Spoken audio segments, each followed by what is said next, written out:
With so many options, why choose Arizona State University? For me, the only online option was ASU because of the quality. Their faculty was really involved with their students and care about your personal journey. The dedication to my personal development from my professors, that's been extremely valuable to me. Earn your degree from the nation's most innovative university. Online. That's a degree better. Explore more than 300 undergraduate, graduate, and certificate programs at asuonline.asu.edu. Follow the money. That's what I always say. You always follow the money. Yeah. This is Follow the Money with Mitch Moss and Pauly Howard on VSiN. Welcome in. We are live in downtown Las Vegas from the Circa Resort and Casino. This show is brought to you by DraftKings. And this week, in fact, tomorrow, we have the return of the PGA Tour. Golf is back, baby. It is the Century Tournament going on in Maui, the Plantation Course at Kapalua. And if you've ever watched this thing on TV, you know how beautiful it is. It's must-watch television. Every shot is amazing the way it pops on television. And our good buddy, Indy Jeff Sealey, joins the program now. He's on X at Cutmaker Jeff.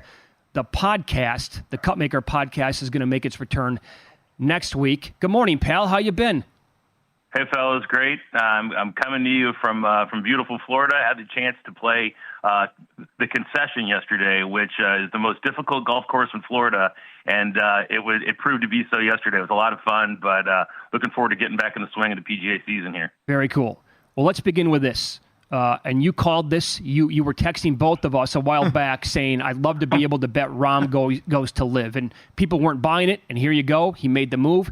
He's no longer going to be part of tournaments like this. What's your overall take on Rahm going to live, and what have you noticed in terms of the betting market as a result? Yeah, well, I mean, I don't think anyone. I guess certainly I wasn't surprised, and I think really ultimately when the conversations around a merger, if you will, or some sort of merger, or then the muddy merger, was kind of what I call it now. Rahm's was like, look, at some point I'm going to take the money. The money made enough sense, and he took it. But you can clearly see the impact in the betting markets here, right? I mean, we see Scheffler plus 550 and Hovland plus 900 this week. Two guys, Scheffler would probably be 9-1 in that range. And so would Rahm if Rahm were present. Hovland probably be 13-14, and a lot of the guys we see at 12 would be moved up. So, I think you can clearly see in the markets because, as we know, it was Scotty Scheffler, Jon Rahm, maybe Rory mixed in there every week, and not having Rahm present, I think, deflates really a lot of the prices on a lot of your top guys in the market. Okay, so current price is now on the board again. Scheffler at 6, Hovland at 9. I'm guessing that you're going to want to avoid them at those prices. If that is true, then how far do you want to go down the odds board before you want to pick off some of these prices? Yeah, guys. I mean, we've seen some guys come down. Obviously, Cantlay was 18-1, come down to 12. Mm-hmm. See Cantlay, Morikawa, Homa, all in that 12-1 range. I played Aubert at 16-1. You can still find him at 14-1.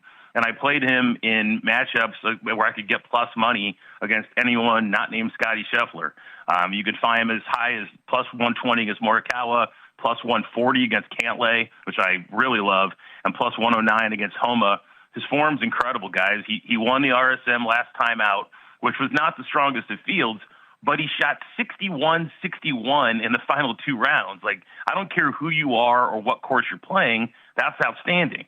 Prior to that, he finished 14th at the Wyndham, 2nd at the Sanderson Farms, 13th at the Shriners, 10th at the Worldwide Technology. You can throw 2 Ryder Cup wins in there as well. So, yes, these are swing season events. Yes, they have lesser fields, but Cantlay hasn't played a meaningful tournament outside of the Ryder Cup since August. Xander played in the Zozo, but he was bad there. You can make a case for Morikawa because he won the Zozo, and he has some form. But again, I'm getting plus 120 on Aubert there for me. Aubert's gained over 4 strokes tee to green in 9 of his last 11 events dating back to June, and is arguably as good a driver of the golf ball as there is on tour right now.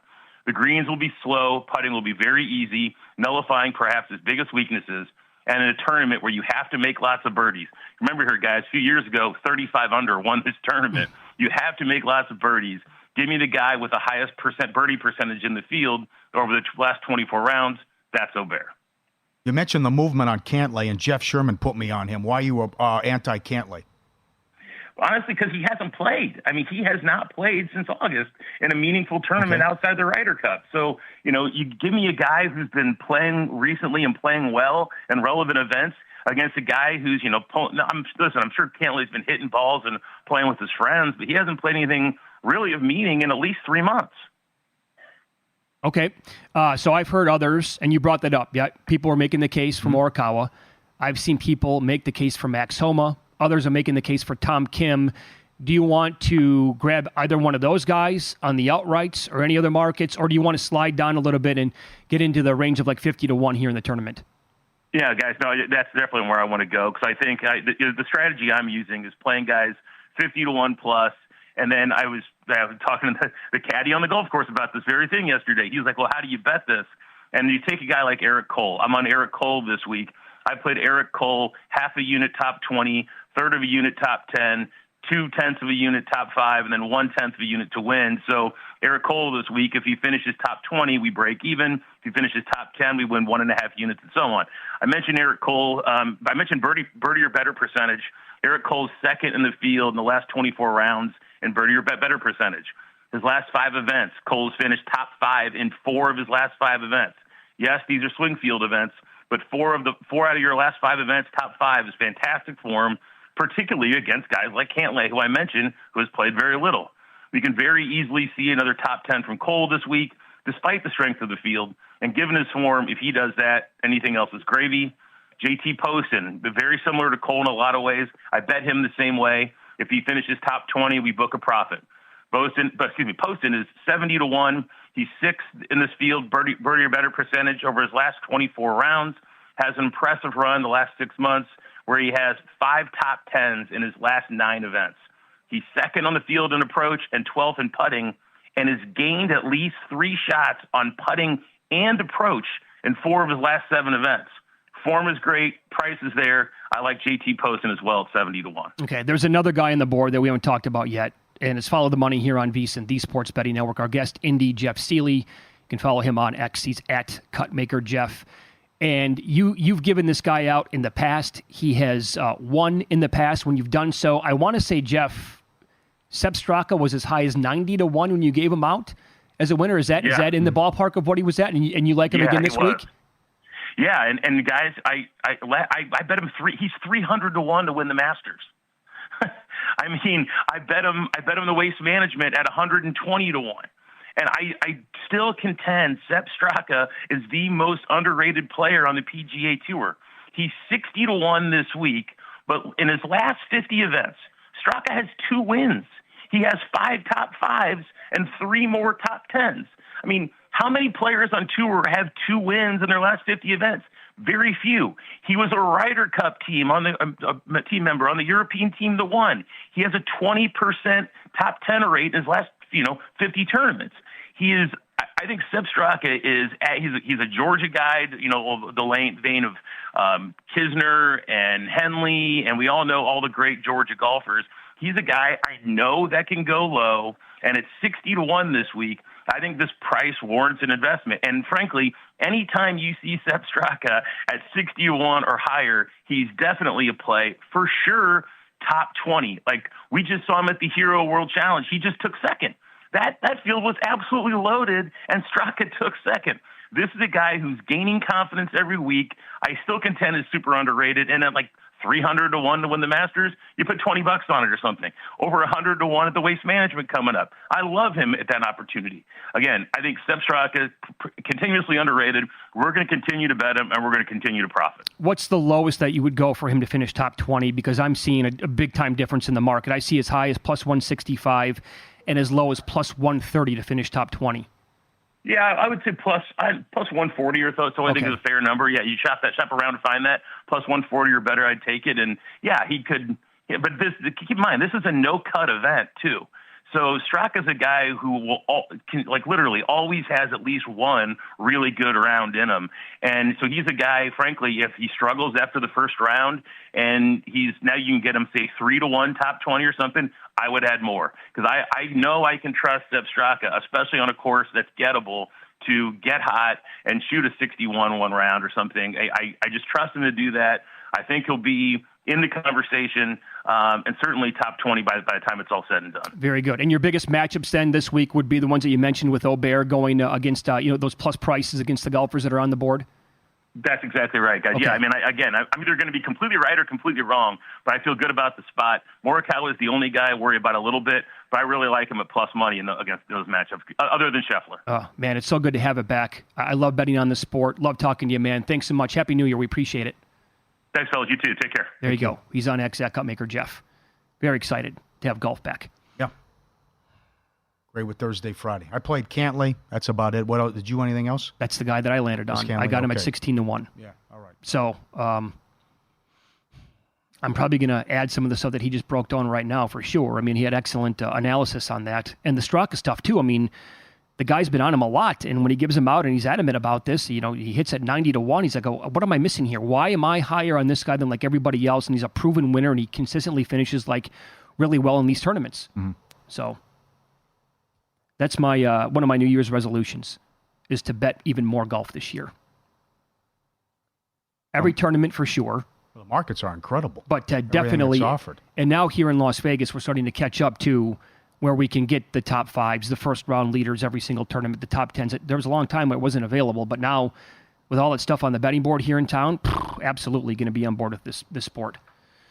So, all right, let's follow the money here on VSiN. We're on X at VSiN Live, at Mitch Moss Radio, at Pauly Howard. We have a lot to get into in the final 50 minutes of the show today. We'll get into Lions-Vikings coming up in about 20 minutes. Ben Raven covers the Detroit Lions. Question for him about Campbell coming out and saying what he did this week. High octane, controlled fury. They're going to play his starters.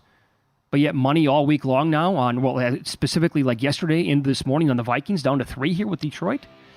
So that's coming up in about 20, and Pauly's going to recap last night's betting action, including the biggest upset of the season so far in the NBA in win some, lose some. That's straight ahead.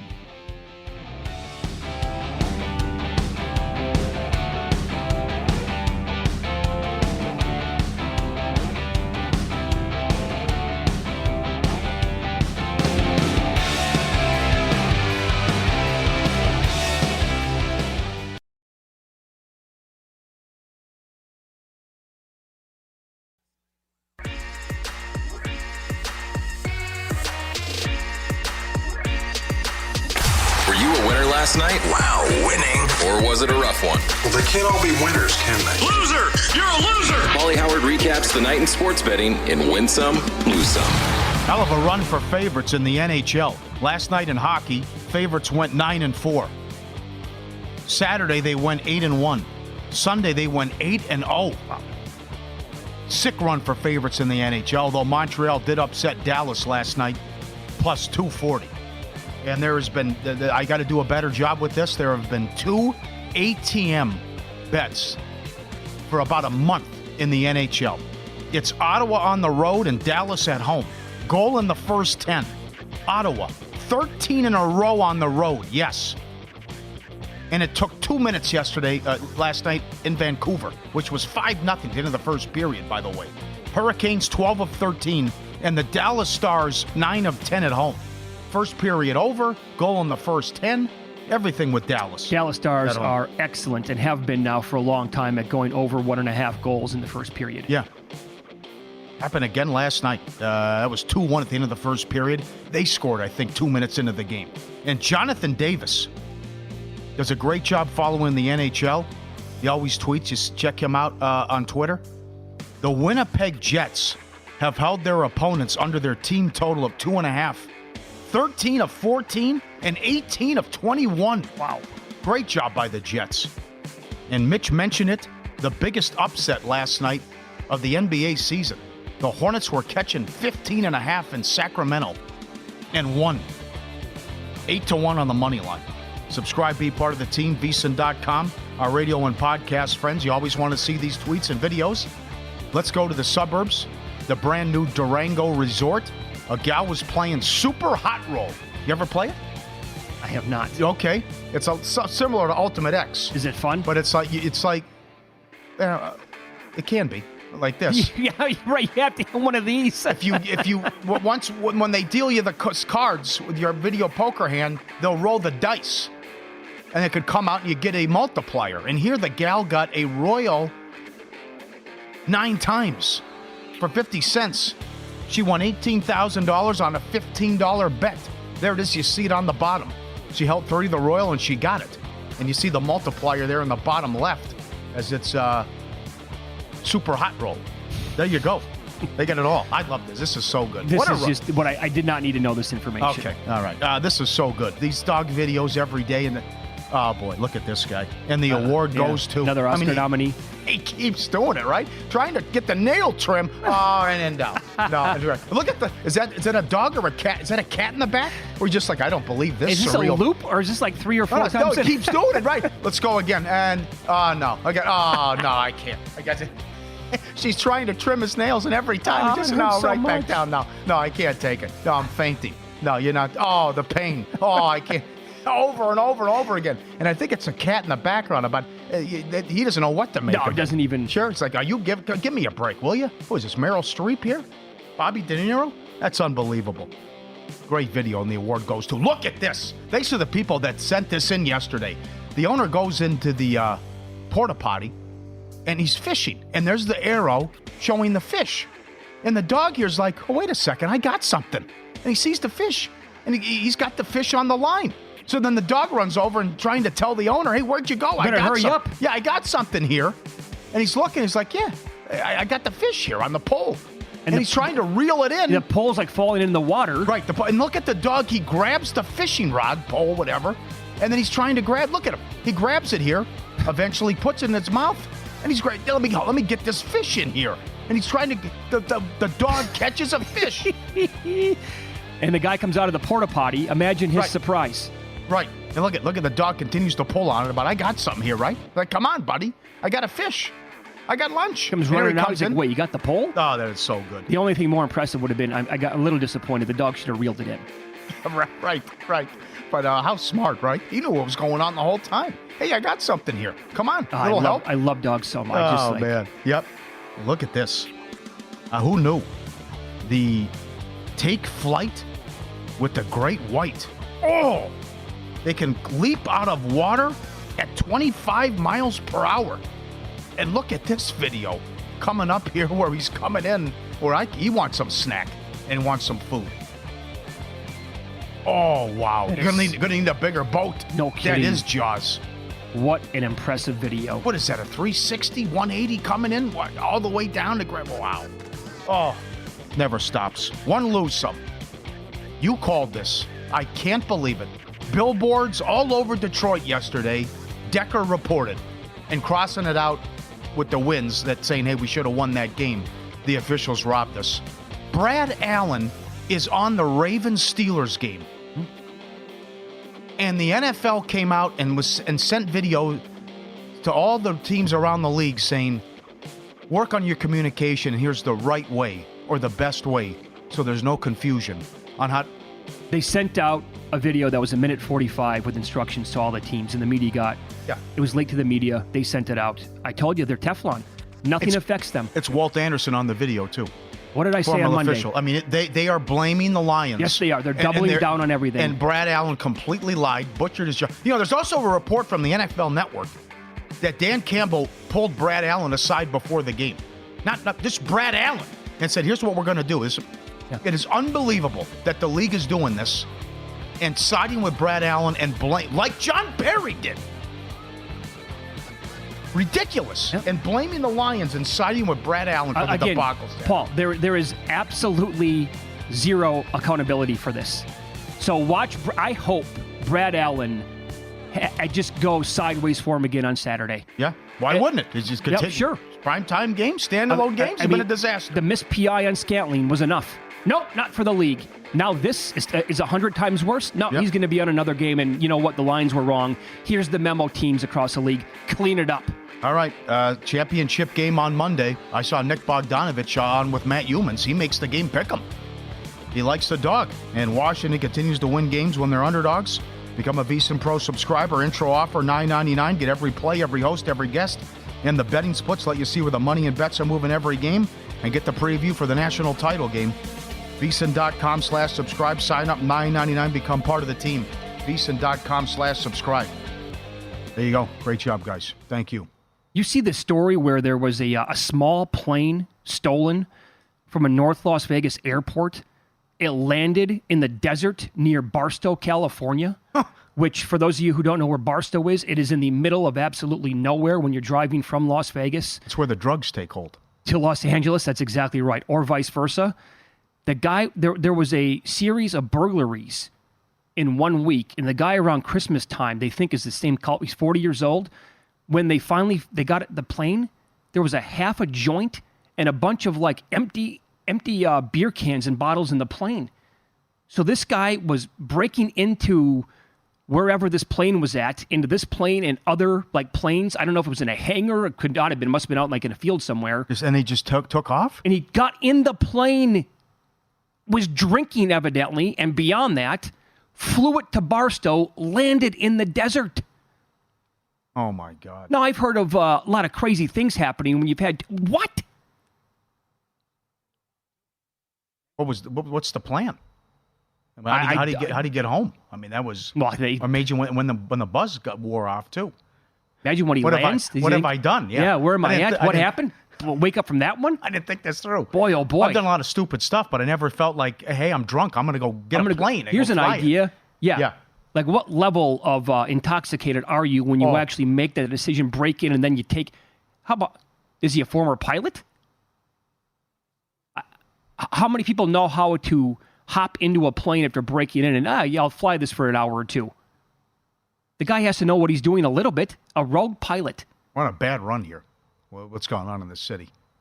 Between F1 and... shootings and everything else out of control. You see the Minnie Mouse guy, the characters, they dress up on the strip. They do this a lot in Hollywood too. But the people, it's like, hey, take a picture with me. I'm Chucky, or I'm Mickey Mouse, I'm Minnie Mouse.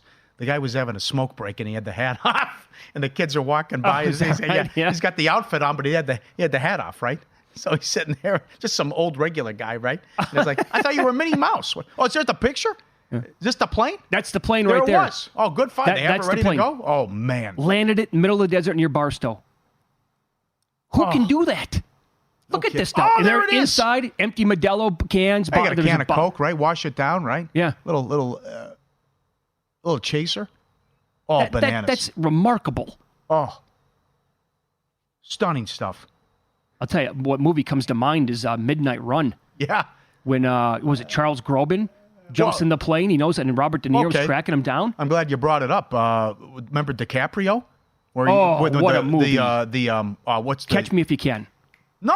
Right? No? Okay. No, Wolf of Wall Street, when he takes the Quaaludes. Wow. When they hit him with the Lambo. I didn't drive. Hey, did you drive last night? No. Oh, and then he tried to get home. He had to crawl in the Lamborghini. Yeah. DiCaprio got hurt. They only filmed one scene. He got hurt doing that, crawling. Right. That's right. Oh, no, the Quaaludes got me.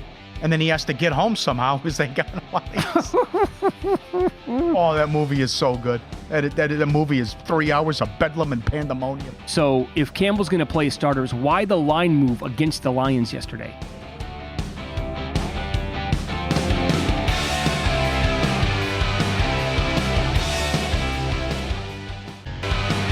A lot of great stuff at DraftKings in the NBA. New customers can bet $5 and pocket $150 in bonus bets instantly, and you get the league pass for the rest of the season.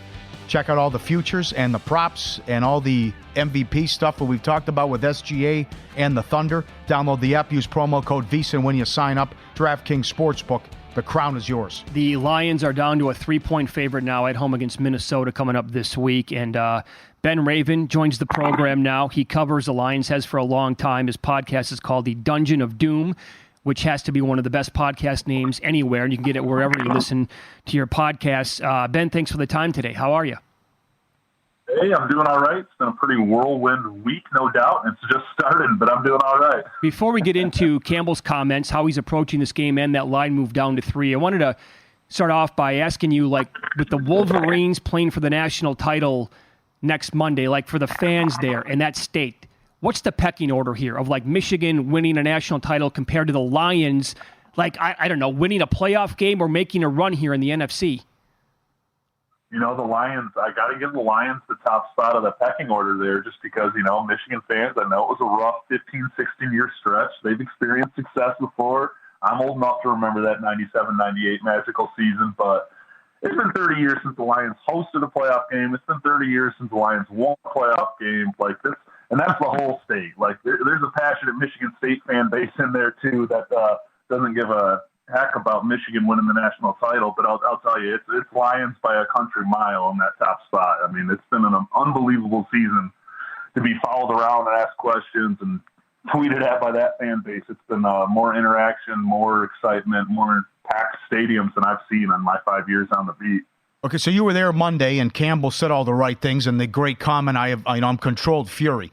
How hard is this to put Saturday's debacle behind them when the league and Brad Allen robbed them, and they could have been the 2 seed now, and now you have to short turnaround, and then the league, it just got worse for them yesterday, where now the league continues to double down, back Allen, and blame the Lions for what happened. Do you think they are able to turn the page so quickly? I really do. I really do, because it was the right kind of anger in that locker room on Saturday night. It was the right kind of anger in Allen Park, Michigan on Monday afternoon, because Campbell was saying all the things. He was ticked off at us Monday for bringing it up because he said he was over it. But they're not done. Their team president, Rod Wood, is in communication with the league trying to figure things out. But, yeah, the NFL sending out that memo yesterday with the ridiculous video, doubling down on Brad Allen. I mean, it's very frustrating because that was such a great, entertaining, back-and-forth football game in a primetime slot.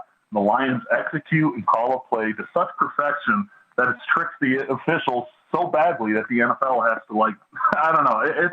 It's weird stuff going on right now because, I mean, Dan Campbell told us on Monday afternoon, before the game started, he literally took a notepad, drew the play, circled 68, that was going to be eligible on that play, and they still messed it up. And I mean, if you look at the slow-mo videos, he's screaming at Brad Allen, I told you. I mean, this was in the mix all week. This was executed to perfection. I'm sorry, but that's gamemanship to a T right there. They use Dan Skipper as that eligible guy 98% of times when he's on the field. The one time they don't is that play. It's a perfect pass. He got a left tackle catching a fade in the back of the end zone. But no, they're looking forward. And Hutchinson said it perfect. Aiden Hutchinson said, you know what, we got to have a short memory about this one. My main focus is beating these guys in 2 or 3 weeks in the playoffs. So that's the right mentality right there. That's really incredible. I mean, I can't believe this whole story still, honestly. And then for the league to come out and double down after Ben's telling us what he just did and how bad of a look it was overall during the game.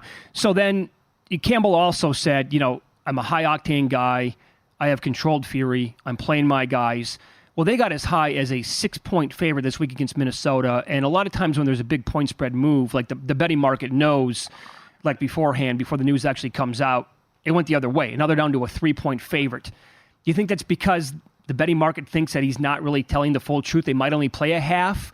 Or are they looking at it like Minnesota probably should have won the game when they played a couple of weeks ago? And if it wasn't for a couple of, avoidable mistakes, they probably would have won that game. Why do you think there was a 3-point move this week on this game? It must be the better market's not buying into him playing the starters the whole time. But I'll say this, Dan Campbell's the most genuine human being I've ever covered in my life, so I kind of take him at his word when he says he's going to play his starters. The 2 seed, there is still a window to that 2 seed. They won't know the outcome of that 2 seed until after the 4:25 Eastern Time games that afternoon. So, I mean, I'm expecting the full Lions squad to go, and I'm telling you, back at Ford Field against Minnesota, whoever the heck they pick at quarterback, I mean, I think the Lions are going to be coming out pure octane controlled fury. I don't think they're going to be messing around with these Vikings. I mean, they're going for the kill this weekend. Totally agree. I mean, seriously. Yep, great answer. Totally, that's an excellent answer. Well, a lot could happen here, and I expect chaos. And they lost to Seattle, and the Packers beat them on Thanksgiving. What's the best matchup for them if it's in the 3-6? That's a really good question. The Seahawks have oddly had their number. They've played all 3 years in the Dan Campbell era here, and the Seahawks are 3-0 against them, and Geno has just absolutely cooked them alive. But I think the Rams is the matchup I want, but that's for very selfish beat writer purposes. But I think the Packers is the best matchup for that team. I think what they showed that they could do against that Packers team, I know it was early in the season, but what they showed they could do against that defense, that still holds up. They've seen Jordan Love. They've had some tape to study on him. I think they're good enough to cover those young wide receivers, those young tight ends. I think they got enough to get after him because Detroit's defense has made the adjustments. It's getting healthy in the right spots. They're getting a lot of pressure now all of a sudden from guys not named Aiden Hutchinson. I think the Packers, that's the best matchup on paper, and I think that's the best opportunity to erase some generational demons around these parts, beating that team in the playoffs right there. Yeah, I know if they do get the Rams, Benjamin, everybody's going to make the case for LA to go in there as hot as they've been, and everybody's going to bring up the point, well, nobody knows Jared Goff better than Sean McVay. I also think it would be one of those things where, and it doesn't mean that it would be a good result, but I mean, Jared Goff, I think if you could ask him and like get him alone in a room and say, who would you like to play? I mean, there's no question that he would say, I want the Rams, no doubt.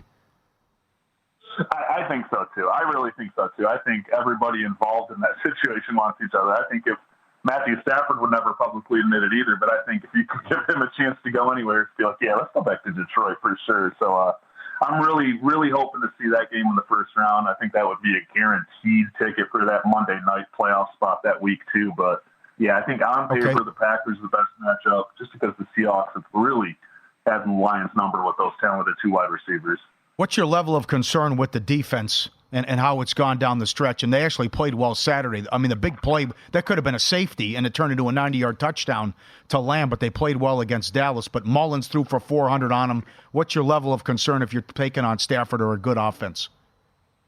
I do have an odd raising level of optimism in this defense. You know, Aiden Hutchinson had his breakout game. I mean, he's kind of been getting pressure all year, but he finally got home on 3 of those last week. Possibly getting James Houston back to the playoff run. Possibly just trying to get James Houston back to the playoff run. We might see C.J. Gardner-Johnson back this weekend. We might see Aleem McNeil back this weekend. He was playing like one of the best interior defensive linemen in the league when he went down 4 or 5 weeks ago. So guys are coming back, and also guys are stepping up. Fatu Melifonwu, who's been an absolute stud since he got put in that starting lineup. I think he's got 2 interceptions, 3 sacks in 3 or 4 games. He was the NFC Defensive Player of the Week a couple weeks ago, and just that's exactly what they needed. They found a way to get pressure with Branch and Melifonwu. They're getting pressure with the linebackers, and that's exactly what they've needed because it's been a one-man pressure show this year for them. I mean, Hutchinson has 60 more pressures than any other of his teammates on the season.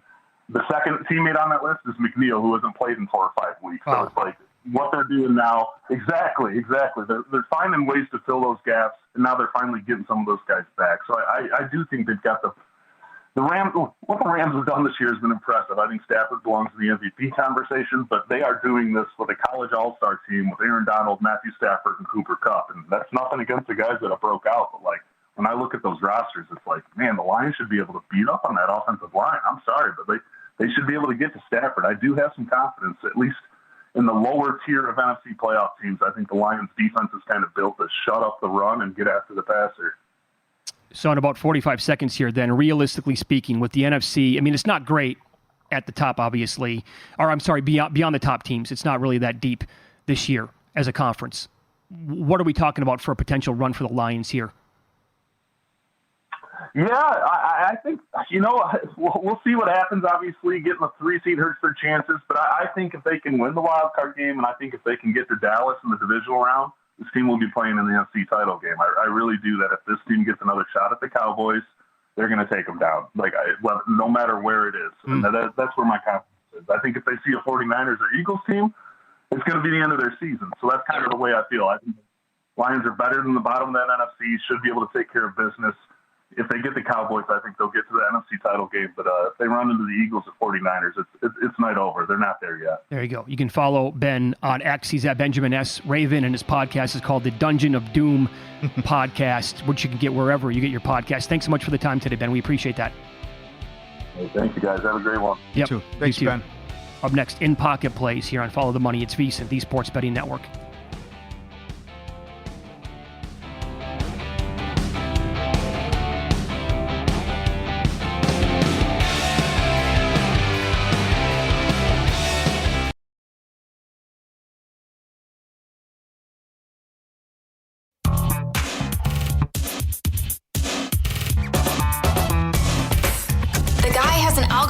to determine the winner of any given college basketball game. Someone gives you 10,000 to 1 on anything. You take it. Take it. Take it. I bet you $20 I can get you gambling before the end of the day. No way. I'll give you 3-1 odds. Nope. 5-1. Nope. 10-1. You're on. Tell you, it's a tough racket. I made this 3.5.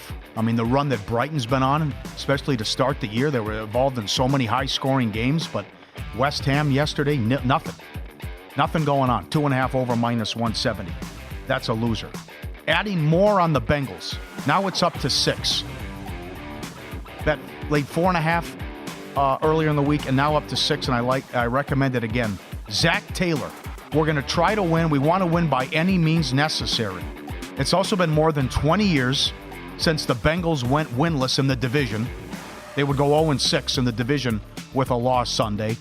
And they also want to go 9-8. With a win, they have a winning record. So the Browns are playing no one. Stefanski said that from Jump Street. And when Taylor says we want to win this game, it's certainly to go 9-8. And a little bit of embarrassment to go 0-6 in the division, too, if you lose. Steelers laying 3.5 against the Ravens. See what the Ravens and Harbaugh decide to do. Pittsburgh could make the playoffs, and they're hot now with Rudolph in this running game. Bengals 4.5, and the Patriots in what could be Belichick's final game. They beat the Jets 15 in a row. I'll take Belichick against Simeon, and they've done a great job here playing spoiler and going into Denver and going into Pittsburgh and winning. And there's been some good and bad with Zappe. But you got to go. It's an anti-Jets here, an anti-Simeon. Patriots laying 2. All right, had a bad one last night with Maryland plus a 6.5 at home to Purdue. That one was over with early. Never made a run. They were terrible again from downtown. You know, it's really tough to win once conference season starts in college basketball on the road, and it's tougher to win by margin. Not a problem last night for Purdue. And that's, I guess, who the Terrapins are and who they've been all year long. It'll be fun in March when Purdue's a 1 seed. Oh, yeah. That's when the tournament starts. And Russ is sure it'll happen again, I'm guessing. Yeah. But Maryland was no good last night. Could never really get going. So that was a loser. Tonight, I know it's a back-to-back for the Thunder. I've made one bet so far in this game. I want to tread a little lightly, though, because in a typical spot, this would be an auto bet against the Hawks, who are the worst team ATS in the league, and they're not good overall anyway. But because they put a lot into that game last night against the Celtics, I'll still go Thunder first quarter because they are super young. They don't sit a lot of guys. I'm guessing they're going to have a full stable of players tonight going for this game. And they are awesome, as I said yesterday, in the first quarter.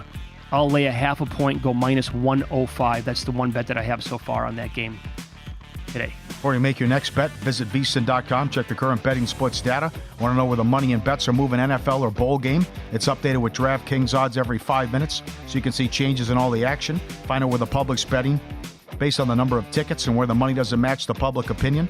Always improving the betting splits and recently added soccer. Check it out every game, vsin.com/splits. A game you liked, but you didn't give out was Colorado State. And they beat New Mexico yesterday, 76-68. Good stuff going on in the Mountain West. And it's been a fun start to the college basketball season. Colorado State is 13-1 and ranked. They lost to St. Mary's. New Mexico is 12-2. Nevada, I think, is 13-1. And San Diego State, obviously, they went to the title game last year. They're off to a good start, and they just buried Gonzaga the other night. Yeah, they did. So that's some good stuff going on the West Coast, and I know it's a very good, it's a ridiculous league because of all the changes now, and BYU's in the Big 12. They're up, they're top 20 team. Houston's undefeated. Kansas is a freight train. I mean, it won't. And then Chris Beard goes to Ole Miss. They haven't lost last check. Yeah. Imagine that. He goes somewhere, and immediately the team is really, really good. Yeah. BYU's seed line right now is super high. It's out because their net rating has been off the charts good pretty much the entire year. I don't know how sustainable that's going to be, but there are a ton of really good teams this year in college basketball. Yeah. So I don't know what that means overall. If we're going to have, the last 2 years have been completely different. Last year it was Cinderella City. The year before that it was nothing but blue bloods. So this year, who knows? Could be a mixture. very difficult to predict that on a year in and year out basis. Do you have a future on James Madison? I do. Or Grand Canyon too? Oh yeah. Really? Yeah. How about that? James Madison is still unbeaten, and Grand Canyon's like 13-1. Grand Canyon's got a really good player who transferred over there, who averages, I think, still more than 20 points per game. They're going to be a dangerous team, assuming they win their conference tournament and they get into a decent seed. That will be a team to watch out for, like in the first round of the tournament, if this plays out, hopefully the way, the reason why that bet came to fruition and why Aaron Moore, part of the college basketball betting guide, gave it out. I wanted to point this out, too. I got a message last night from a sports book in Tennessee. They had a software error. As a result, a bunch of the futures were graded winners early. So they eventually realized the error. They then zeroed them out, but then they said they would manually adjust if any of those are going to be winners. And so the person who sent me this message told them, no, that's not going to fly. I need those wagers put back into my account as open bets. So there's something going on here in Las Vegas as well. In fact, it happened probably a couple of weeks ago, but Station Casinos, they have a ton of books here in town, great properties. They recently changed their provider for their app, right? So when you switched it over, you had to download the new app, and on the new app, future bets have been lost. So nothing says pending. So you need to go there in person, or if you can chat with somebody, you need to go there and figure out what exactly you had pending as future bets, which I have to do still. I think the bottom line here and the pro tip is you never know when this is going to happen with sports books, right? You need to take and Frank B has pointed this out too on this show in the past, professional sports bettor. Take a screen grab of the bets that you make, or certainly go old school if you don't do like a Microsoft Excel sheet, and you got to have a pad and paper and write them down. You got to do one of the three. You have to have somewhere, somehow, your bets on file just in case there's a malfunction, there's an error, and the sports book or sports books made a mistake. You have to know, because how many people out there, like at this book in Tennessee, they never took a screen grab. They don't have an Excel sheet. They never wrote it down on. Maybe they have 7 bets from the college football season or from the NFL season or 20 bets on futures, and they have no idea what they made. Yeah, I know I bet the Thunder on a future. What were the odds and what were the... Sure. I don't remember how much. I don't remember the odds. Oh, ridiculous. Now you got to go in. So that's one thing that you definitely have to do. And I brought up all 3 ways that you can do that. Frank B pointed out the screen grabs before. Mm-hmm. I was talking to Ian yesterday, Ian McDonald in the Midwest, VSiN viewer, and he still does it old school. And a lot of guys who we know still do it old school. He said he's got countless pads of paper at his house, and he writes everything down. I have a big whiteboard at my house. Good. I usually write a lot of stuff on that. I take screen grabs. You can do the Excel stuff as well, which a lot of people do. But you don't know when it might happen, and if something small, like switching over a provider, as small as it might seem on the surface, happens, that could turn into something big, and all of a sudden you're like, I have no clue where my bets are, and I don't know what I bet there. Yep. Because if you have, here's another thing too, like when you have several outs, by going by memory on, well, I know I bet this at Circa, and I bet this at, DraftKings, and I bet this over at Westgate. We can't bet at DraftKings, I'm saying for example. And you have like 9 books, 10, 15 books. You're not going to remember off the top of your head where you have them bet. Oh, I remember. Yeah, that's right. Station Casinos. Yeah, I have 9 bets. I made them back in July. I remember exactly what they were. Who does that? So what a mess. That's tricky. Yep, no doubt. Good points. And Frank B, no doubt about it. It was great advice from Frank B. Uh-huh. I'm even more upset after talking to Benjamin Raven. Oh, so am I. I cannot believe the league is doing this. I mean, he goes to Brad Allen and diagrams the play before the game, and he's going to throw the ball to 68. And Brad Allen screws it up, and they blame the Lions. The 2 seed was on the line. Yeah, kind of a big deal. And how about this? It's like the whole part of the play is about disguise. I can't just say, hey, Dallas, here's what I'm going to do. I've been sitting on this play for months. It's sick.